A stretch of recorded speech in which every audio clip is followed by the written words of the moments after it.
কার কাছে দিমু ভাই বিচার? তারাই দেখি অন্যায়কারীর পাহারাদার। আমার নিরহ ভাই বোনের বুকে গুলি করতে চিন্তা করে না একটা বার।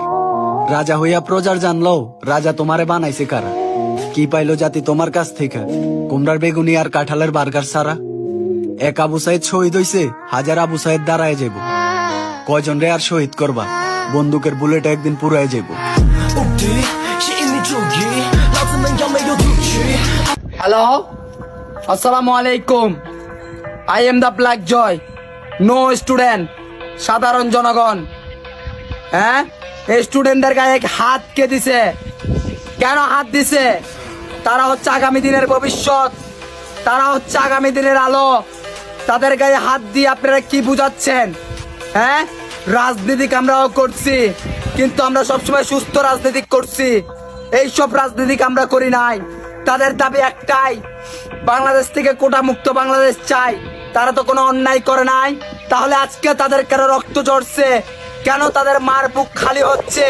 এইটার একটা সুস্থ বিচার চাই। না না, এইটার একটা বিচার চাই। আর আমি ব্ল্যাক জয় সাধারণ জনগণ হিসাবে ছাত্রদের পাশে থাকতে চাই। I am the black joy, not talking. এইটার একটা সুস্থ বিচার চাই। কল লাখ মিয়া, কল লাখ।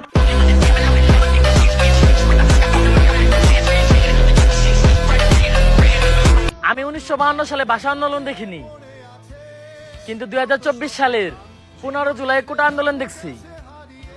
বাংলাদেশের শিক্ষার্থীরা কখনো হারে নাই, আর হারবেও না।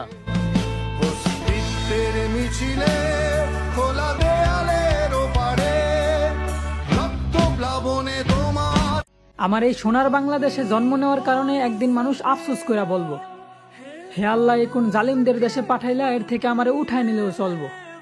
ফিলিস্তিনে আমার মাজলুম ভাই বোনদের মরতে হইতেছে অন্য দেশের জালিমদের হাতে, আর আমার সোনার বাংলায় অধিকার চাওয়া ভাই বোনদেরকে মরতে হইতেছে নিজেরই দেশের কুলাঙ্গারদের হাতে। আসলে জালিম শাসকদের কানে কখনোই পৌঁছায় না মাজলুমদের কান্নার শব্দ। তবে বিশ্বাস করেন, আমি আজও ভুলতে পারতাছি না আমার ভাই বোনদের চিৎকার করার শব্দ।